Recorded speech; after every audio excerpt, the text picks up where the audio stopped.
said you'd be there for me in times of trouble when I need you.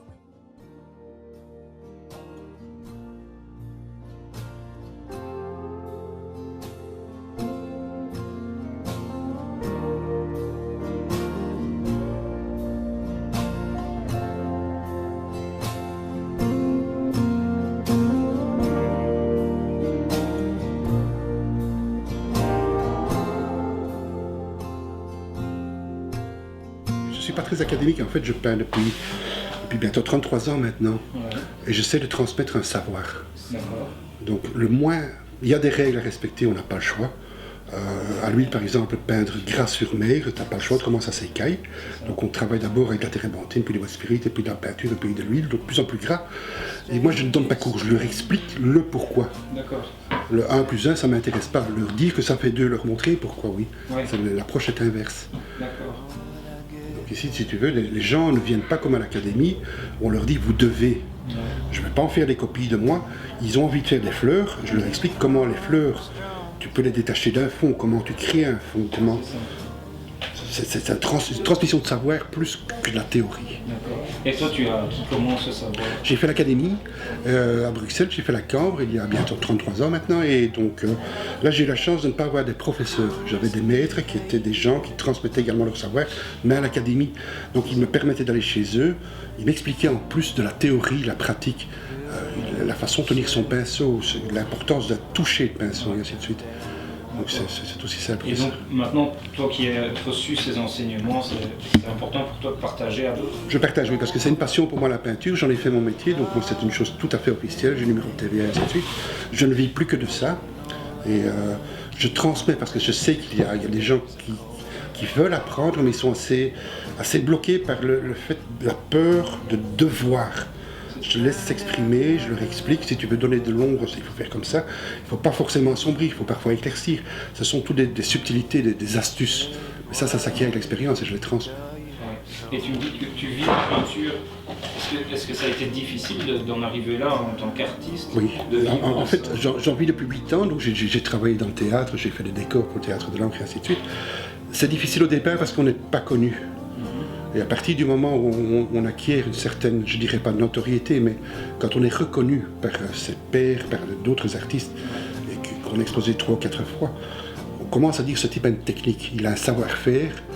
Et petit à petit, bon, moi j'ai commencé avec 2 personnes, et puis 4 personnes, et maintenant on a un bon paquet, quoi. J'ai ouvert un deuxième atelier à Braine-l'Alleud, il y a celui de Charleroi, et puis il y a celui de Braine-l'Alleud.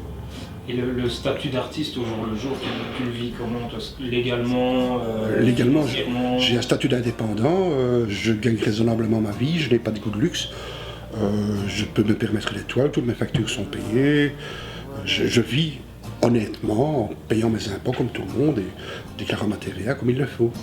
Et est-ce que tu as eu recours à des aides de style subside local? Aucune, je l'ai...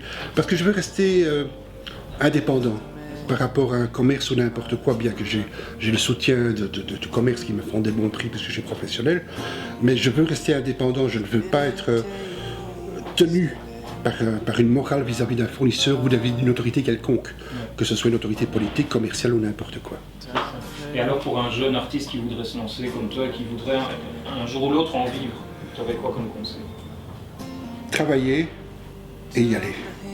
Oser. La passion avant tout? La passion avant tout. Moi j'ai la chance de me lever le matin et d'être content de travailler. Je crois que si c'est vraiment une passion, il y a moyen d'en vivre. Je ne serai jamais millionnaire, mais je suis heureux de ce que je fais et je rencontre des gens formidables.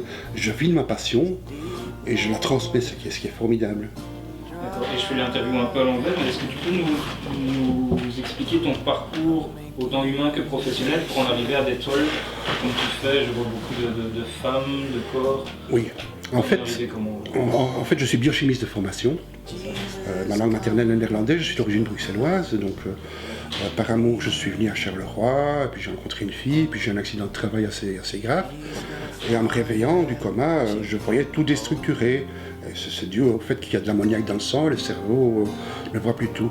Et je me suis dit, bon, je peins, j'ai la chance de m'en sortir, je touche plus à l'alcool, mais comme j'ai la pratique du dessin, je dessine et puis j'imagine comment je le verrais si si ma vue était encore détraquée. Donc je supprime des lignes et ainsi de suite. Il y a beaucoup de recherches d'ombre et de lumière. Ce n'est pas un système informatique qui le fait, c'est vraiment du dessin que je transmets aux autres. Je leur apprends à dessiner, c'est une chose comme ça.